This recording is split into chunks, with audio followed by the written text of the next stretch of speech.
ನಮಸ್ಕಾರ. ಇಂದಿನ ನಮ್ಮ ಚರ್ಚೆಯ ವಿಷಯ ಫೆಬ್ರವರಿ 2026ರಲ್ಲಿ ಬರ್ತಾ ಇರುವ ಒಂದು ಗ್ರಹಣ. ಹೌದು. ಸಾಮಾನ್ಯವಾಗಿ ಗ್ರಹಣ ಅಂದ ತಕ್ಷಣ ನಮಗೆಲ್ಲ ನೆನಪಾಗೋದು ಆಕಾಶದಲ್ಲಿ ಆಗೋ ಒಂದು ಖಗೋಳ ವಿದ್ಯಮಾನ. ಹಾ.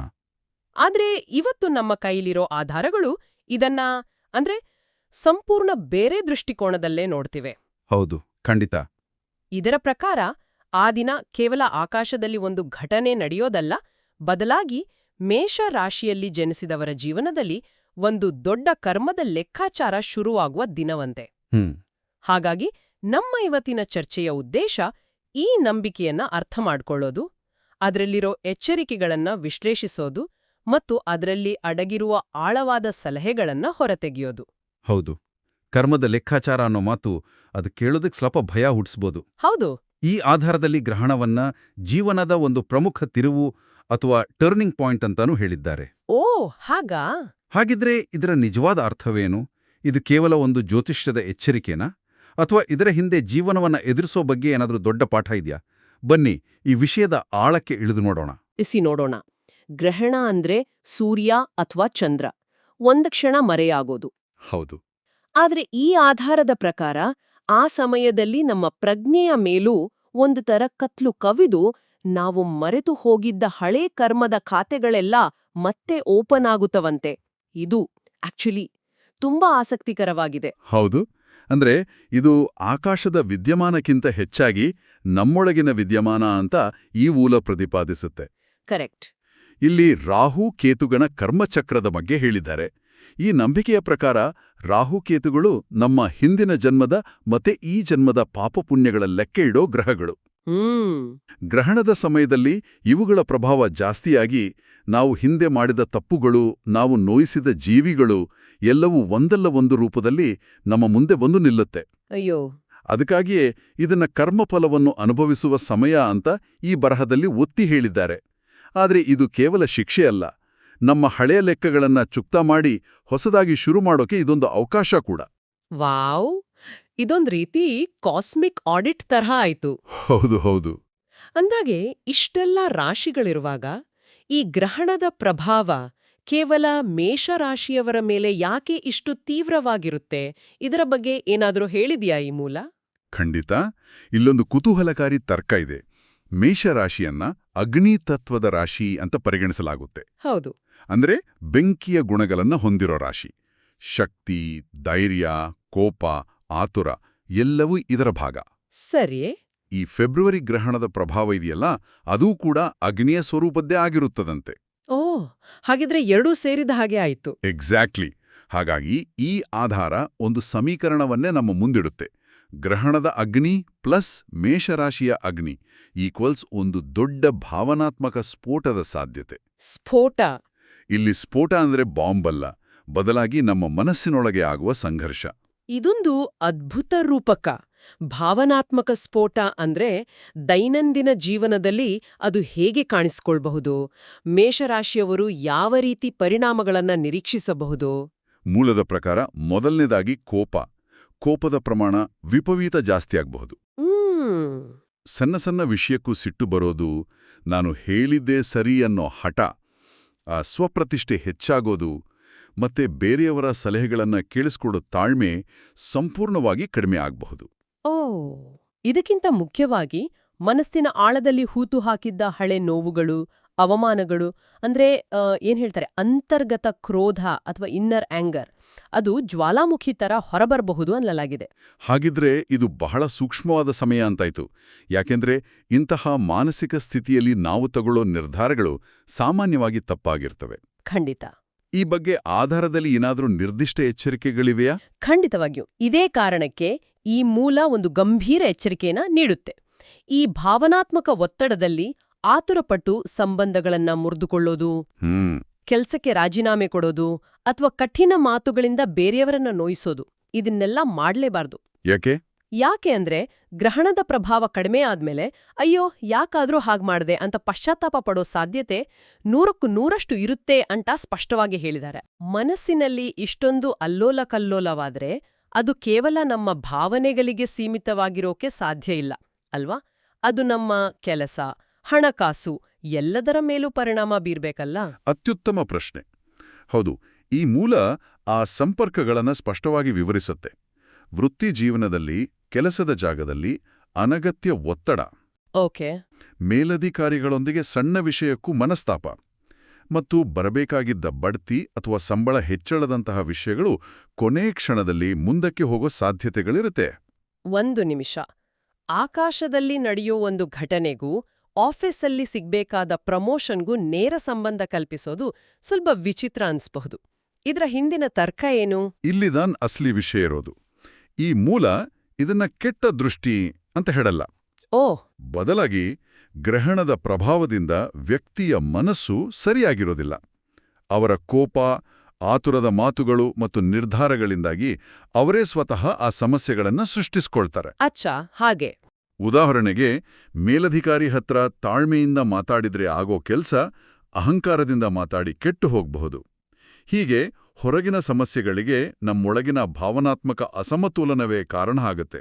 ಅರ್ಥವಾಯಿತು. ಹಾಗಾದ್ರೆ ಹಣಕಾಸಿನ ವಿಷಯದಲ್ಲೂ ಇದೇ ತರ್ಕ ಅನ್ವಯ ಆಗತ್ತಾ? ಹೌದು. ಹಣಕಾಸಿನ ವಿಚಾರದಲ್ಲಿ ಹಣ ಕೈಗೆ ಬಂದ್ರೂ ನೀರ್ನಂತೆ ಖರ್ಚಾಗಿ ಹೋಗೋದು. ಹೂಡಿಕೆಗಳಲ್ಲಿ ನಷ್ಟ ಮತ್ತೆ ಸಾಲದ ಚಿಂತೆ ಹೆಚ್ಚಾಗಬಹುದು ಅಂತ ಎಚ್ಚರಿಸಲಾಗಿದೆ. ಇದಕ್ಕೂ ಕಾರಣ ನಮ್ಮ ನಿರ್ಧಾರಗಳೇ. ಸರಿ. ಗ್ರಹಣದ ಸಮಯದಲ್ಲಿ ಮನಸ್ಸು ಸರಿಯಿಲ್ಲದಿರುವಾಗ ಷೇರು ಮಾರುಕಟ್ಟೆಯಲ್ಲಿ ದೊಡ್ಡ ಹೂಡಿಕೆ ಮಾಡೋದು, ಹೊಸ ಬಿಸ್ನೆಸ್ ಶುರು ಮಾಡೋದು ಅಥವಾ ಯೋಚನೆ ಮಾಡದೆ ಸಾಲ ಕೊಡೋದು, ಇಂಥ ನಿರ್ಧಾರಗಳು ತಪ್ಪಾಗೋ ಸಾಧ್ಯತೆ ಹೆಚ್ಚು. ಅದಕ್ಕಾಗಿಯೇ ಈ ಸಮಯದಲ್ಲಿ ದೊಡ್ಡ ಹಣಕಾಸಿನ ವ್ಯವಹಾರಗಳನ್ನ ಮುಂದೂಡೋದು ಒಳ್ಳೆಯದು. ಇನ್ನು ಪ್ರೀತಿ ಮತ್ತು ದಾಂಪತ್ಯದ ವಿಷಯಕ್ಕೆ ಬಂದ್ರೆ ಅಲ್ಲಿಯೂ ಇದೇ ಅಗ್ನಿಯ ಪ್ರಭಾವ ಕಾಣಿಸುತ್ತಾ? ಖಂಡಿತ. ಸಂಬಂಧಗಳಲ್ಲಿ ಸ್ವಪ್ರತಿಷ್ಠೆಯ ಸಮರ ಅಂದ್ರೆ ಯಾರು ದೊಡ್ಡವರು ಅನ್ನೋ ಜಗಳಗಳು ಹೆಚ್ಚಾಗಬಹುದು.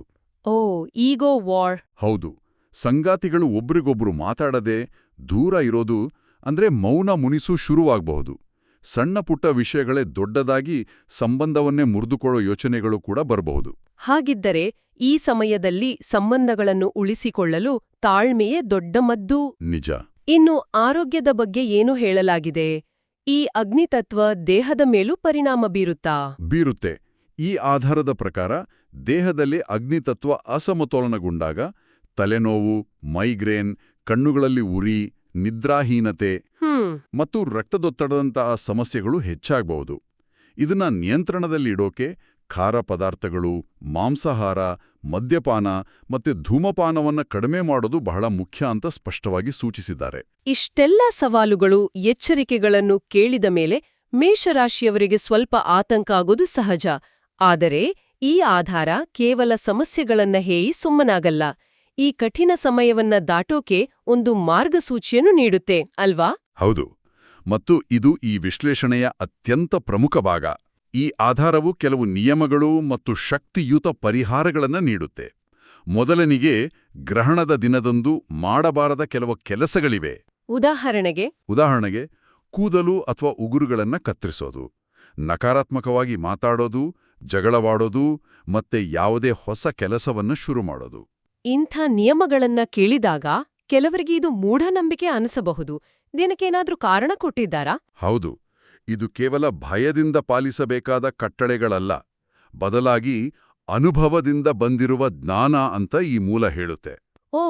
ಗ್ರಹಣದ ಸಮಯದಲ್ಲಿ ವಾತಾವರಣದಲ್ಲಿ ಋಣಾತ್ಮಕ ಶಕ್ತಿಯ ಪ್ರಭಾವ ಹೆಚ್ಚಾಗಿರುತ್ತೆ ಅನ್ನೋದು ಇದರ ಹಿಂದಿನ ನಂಬಿಕೆ. ಈ ಸಮಯದಲ್ಲಿ ನಮ್ಮ ದೇಹ ಮತ್ತು ಮನಸ್ಸು ಕೂಡ ದುರ್ಬಲವಾಗಿರುತ್ತೆ. ಹಾಗಾಗಿ ಈ ನಿಯಮಗಳು ಆ ಋಣಾತ್ಮಕ ಶಕ್ತಿಯಿಂದ ನಮ್ಮನ್ನು ನಾವು ರಕ್ಷಿಸ್ಕೊಳ್ಳೋಕೆ ಇರೋ ಒಂದು ಕವಚದಂತೆ. ಇದು ಆಸಕ್ತಿದಾಯಕವಾಗಿದೆ. ಹಾಗಾದ್ರೆ ಈ ನೆಗೆಟಿವ್ ಎನರ್ಜಿಯಿಂದ ರಕ್ಷಿಸ್ಕೊಳ್ಳೋಕೆ ಇನ್ನು ಬೇರೆ ಯಾವ ಆಧ್ಯಾತ್ಮಿಕ ಅಭ್ಯಾಸಗಳನ್ನ ಶಿಫಾರಸು ಮಾಡಲಾಗಿದೆ? ಹೌದು, ಕೆಲವು ನಿರ್ದಿಷ್ಟ ಆಚರಣೆಗಳಿವೆ. ಗ್ರಹಣದ ಸಮಯದಲ್ಲಿ ಸಾಧ್ಯವಾದಷ್ಟು ಮೌನವಾಗಿರೋದು. ಮೌನ? ಹೌದು. ಧ್ಯಾನ ಮಾಡೋದೋ ಅಥವಾ ದೇವರ ನಾಮಸ್ಮರಣೆ ಮಾಡೋದ್ರಿಂದ ನಮ್ಮ ಮನಸ್ಸು ಶಾಂತವಾಗಿರುತ್ತೆ. ನಮ್ಮ ಸುತ್ತ ಒಂದು ಪಾಸಿಟಿವ್ ಎನರ್ಜಿ ಸರ್ಕಲ್ ನಿರ್ಮಾಣ ಆಗುತ್ತೆ. ಇದರ ಜೊತೆಗೆ 2 ನಿರ್ದಿಷ್ಟ ಮಂತ್ರಗಳನ್ನು ಜಪಿಸೋಕ್ ಹೇಳಿದ್ದಾರೆ. ಯಾವ ಮಂತ್ರಗಳವು ಮತ್ತು ಅವನ್ನೇ ಯಾಕೆ ಜಪಿಸಬೇಕು? ಮೊದಲೇದು ಓಂ ಅಂಗಾರಕಾಯ ನಮಃ. ಅಂಗಾರಕ ಅಂದ್ರೆ ಮೇಷರಾಶಿಯ ಅಧಿಪತಿಯಾದ ಮಂಗಳ ಗ್ರಹ. ಸರಿ. ಈ ಮಂತ್ರ ಜಪಿಸೋದ್ರಿಂದ ಮಂಗಳನ ಕೃಪೆ ಸಿಗುತ್ತೆ ಅನ್ನೋದು ನಂಬಿಕೆ. ಎರಡನೇದು ಓಂ ನಮಃ ಶಿವಾಯ. ಶಿವನನ್ನ ಲಯಕಾರಕ ಮತ್ತೆ ಎಲ್ಲಾ ಗ್ರಹ ದೋಷಗಳನ್ನ ನಿವಾರಿಸುವನು ಅಂತ ಪರಿಗಣಿಸಲಾಗುತ್ತೆ. ಈ ಎರಡೂ ಮಂತ್ರಗಳನ್ನ ತಲಾ 108 ಬಾರಿ ಜಪಿಸೋದ್ರಿಂದ ಗ್ರಹಣದ ಕೆಟ್ಟ ಪ್ರಭಾವದಿಂದ ರಕ್ಷಣೆ ಸಿಗುತ್ತೆ. ಗ್ರಹಣ ಮುಗಿದ ನಂತರವೂ ಕೆಲವು ಆಚರಣೆಗಳನ್ನ ಮಾಡಬೇಕು ಅಂತ ಹೇಳಲಾಗಿದೆಯಲ್ಲವೇ? ಹೌದು, ಖಂಡಿತ. ಗ್ರಹಣದ ನಂತರ ಸ್ನಾನ ಮಾಡಿ ಶುದ್ಧರಾಗಿ, ನಂತರ ಅನ್ನ ಮತ್ತು ಕೆಂಪು ಬಟ್ಟೆಯನ್ನ ದಾನ ಮಾಡಬೇಕು. ಕೆಂಪು ಬಟ್ಟೆ ಯಾಕೆ? ಕೆಂಪು ಬಣ್ಣ ಮಂಗಳ ಗ್ರಹಕ್ಕೆ ಸಂಬಂಧಿಸಿದ್ದು. ದಾನ ಮಾಡೋದ್ರಿಂದ ನಮ್ಮೊಳಗಿನ ನಾನು ಅನ್ನೋ ಅಹಂಕಾರ ಕಡಿಮೆ ಆಡುತ್ತೆ. ಸರಿ. ನಂತರ ಹನುಮಾನ್ ಅಥವಾ ಶಿವನ ದೇವಸ್ಥಾನಕ್ಕೆ ಭೇಟಿ ನೀಡಿ ಪ್ರಾರ್ಥನೆ ಸಲ್ಲಿಸಬೇಕು. ಈ ಎಲ್ಲಾ ಪರಿಹಾರಗಳನ್ನ ಕೇವಲ ಯಾಂತ್ರಿಕವಾಗಿ ಮಾಡೋದಲ್ಲ, ಶ್ರದ್ಧೆಯಿಂದ ಮಾಡಿದ್ರೆ ಗ್ರಹಣದ ದುಷ್ಪರಿಣಾಮಗಳನ್ನ ಸುಮಾರು 70-80% ಕಮ್ಮಿ ಮಾಡ್ಕೊಳ್ಬೋದು ಅಂತ ಈ ಆಧಾರ ಭರವಸೆ ನೀಡುತ್ತೆ. ಇಷ್ಟೆಲ್ಲ ಎಚ್ಚರಿಕೆಗಳು ಮತ್ತು ಪರಿಹಾರಗಳನ್ನ ನೋಡಿದ ನಂತರ ಈ ಆಧಾರದ ಕೊನೆಯಲ್ಲಿ ಒಂದು ಭರವಸೆಯ ಸಂದೇಶವಿದೆ. ಅದು ನಂಗೆ ಬಹಳ ಇಷ್ಟವಾಯಿತು. ಹೌದು, ಈ ಗ್ರಹಣವು ಮೇಷರಾಶಿಯವರನ್ನ ಮುರಿಯಲು ಬರ್ತಿಲ್ಲ, ಬದಲಾಗಿ ಅವರನ್ನು ಇನ್ನಷ್ಟು ಬಲಿಷ್ಠರನ್ನಾಗಿ ಮಾಡಲು ಬರ್ತಿದೆ ಎಂಬುದೇ ಆ ಸಂದೇಶ. ಖಂಡಿತ. ಇದನ್ನ ನಾವು ದೊಡ್ಡ ಚಿತ್ರಣದಲ್ಲಿ ನೋಡೋದಾದ್ರೆ ಈ ಇಡೀ ಘಟನೆಯನ್ನ ಜೀವನದ ಒಂದು ಕಠಿಣ ಪರೀಕ್ಷೆ ಅಂತ ಈ ಮೂಲ ಚಿತ್ರಿಸುತ್ತೆ. ಯಾರು ಈ ಪರೀಕ್ಷೆಯ ಸಮಯವನ್ನ ಅರಿವಿನಿಂದ, ತಾಳ್ಮೆಯಿಂದ ಮತ್ತೆ ಸೂಚಿಸಿದ ಪರಿಹಾರಗಳೊಂದಿಗೆ ದಾಟುತ್ತಾರೋ ಅವರಿಗೆ ಗ್ರಹಣದ ನಂತರ ಜೀವನದಲ್ಲಿ ಒಂದು ಹೊಸ ಸ್ಪಷ್ಟತೆ ಸಿಗುತ್ತೆ. ಒಂದು ಕ್ಲಾರಿಟಿ. ಹೌದು, ಒಂದು ಹೊಸ ದಾರಿ ತೆರೆಕೊಳ್ಳುತ್ತೆ. ಅವರು ಜೀವನದಲ್ಲಿ ಶಕ್ತಿಯುತವಾಗಿ ಪುಟಿದೆಳ್ಳುವಲು ಒಂದು ಸ್ಟ್ರಾಂಗ್ ಕಂಬ್ಯಾಕ್ ಮಾಡೋಕೆ ಸಾಧ್ಯವಾಗುತ್ತೆ. ಇದು ಅಂತ್ಯವಲ್ಲ, ಬದಲಾಗಿ ಒಂದು ಹೊಸ ಮತ್ತು ಸುಭದ್ರ ಆರಂಭದ ಮುನ್ನುಡಿ. ಹಾಗಾದ್ರೆ ಕೇಳುಗರು ತಮ್ಮ ಚಿಂತನೆಗೆ ತೆಗೆದುಕೊಂಡು ಹೋಗಬಹುದಾದ ಒಂದು ಅಂತಿಮ ವಿಷಯ ಅಂದ್ರೆ, ಈ ಆಧಾರದಲ್ಲಿ ಹೇಳಿರೋ ಮರೆತು ಹೋದ ಕರ್ಮದ ಖಾತೆಗಳು ಜಾಗೃತಗೊಳ್ಳುತ್ತವೆ ಅನ್ನೋ ಮಾತು.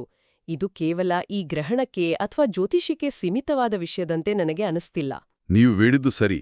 ಹಾಗಾದ್ರೆ ನಮ್ಮ ಜೀವನದಲ್ಲಿ ಬರೋ ಪ್ರತಿಯೊಂದು ಸವಾಲನ್ನು, ಪ್ರತಿಯೊಂದು ಕಷ್ಟದ ಸಂದರ್ಭವನ್ನು ಕೇವಲ ಅಡೆತಡೆ ಅಂತ ನೋಡೋ ಬದಲು ನಮ್ಮ ಹಳೆಯ ಕರ್ಮದ ಲೆಕ್ಕವನ್ನ ಚುಕ್ತಾ ಮಾಡೋಕೆ ಬಂದಿರೋ ಒಂದು ಅವಕಾಶ ಅಂತ ನಾವು ಭಾವಿಸಿದ್ರೆ ಹೇಗಿರುತ್ತೆ?